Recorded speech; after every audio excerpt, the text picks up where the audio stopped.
તારીખ 9/3/2025 રોજ વિછિયા મુકામે એક કોળી સમાજ અને ઠાકોર સમાજનું મહાસંમેલન યોજાઈ રહ્યું છે. તેમાં હું જસદણ તાલુકા કોળી સમાજ પ્રમુખ શામજીભાઈ ડાંગર સર્વે સમાજને વિનંતી કરું છું કે આ સંમેલન છે તે ફક્ત અને ફક્ત કોઈ સમાજનું સંમેલન છે, કોઈ રાજકીય સંમેલન નથી. જેથી કરીને હું સમાજના દરેક આગેવાનો, રાજકીય માણસો બધાને વિનંતી કરું છું કે આ સમાજનો પ્રશ્ન છે, કોઈ રાજકીય પ્રશ્ન નથી. તો તમે બધા એક મંચ ઉપર આવો અને સમાજના પ્રશ્ન જે છે, આ વિછિયા મુકામે જે પોલીસ સાથે ઘર્ષણ થયું હતું એના અનુસંધાને એ 84 લોકો નિર્દોષ હતા, એને ગેરકાયદેસર કલમ 307ની લગાડી અને જેલ હવાલે કરવામાં આવ્યા હતા. તો હું બધા રાજકીય માણસોને અથવા સમાજના આગેવાનોને એટલી જ વિનંતી કરું છું કે તેના માટે લડવું જોઈએ, એક મંચ ઉપર બે લડવું જોઈએ અને ખોટી રીતે જે કલમ લાગી છે એ સરકારમાં રજૂઆત કરી અને એના કેસ પાછા ખેંચવા જોઈએ.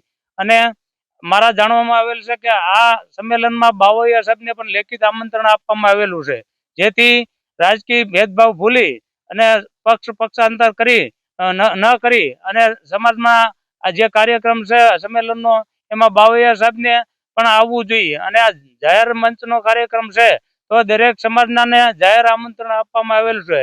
તો દરેક સમાજે કોઈ ભેદભાવ ભૂલી અને આ સંમેલનમાં હાજરી આપવી જોઈએ એવી મારી શામજીભાઈ ડાંગર તરીકે કોળી સમાજના પ્રમુખ તરીકે સર્વે જ્ઞાતિના વિનંતી છે. ખાસ ગુજરાતના રાજકોટ જિલ્લાના વિછિયાની અંદર સમસ્ત ઠાકોર અને કોળી સમાજનું 9 તારીખે મહાસંમેલન થવા જઈ રહ્યું છે. આની અંદર ગુજરાતભરના સમસ્ત ઠાકોર અને કોળી સમાજના 2.5 કરોડ જેવી વસ્તી ધરાવતા તમામ લોકોને મીડિયાના માધ્યમથી તેમજ ફોનથી બધાને આમંત્રણ આપ્યું છે કે સમાજની અંદર જે પડતર પ્રશ્નો છે એને લઈ અને સમાજની અંદર સમાજનો ઉત્થાન થાય, વિકાસ થાય, એની અંદર જે કુરિવાજો છે એને દૂર કરવા માટે આ સંમેલનનું આયોજન કરવામાં આવ્યું છે. પરિવારની અમુક માંગો સ્વીકારાય છે, શું એવી માંગો બાકી રહી ગઈ કે તમારે મહાસંમેલન કરવું? પરિવારની એક પણ માંગ સ્વીકારવામાં આવી નથી.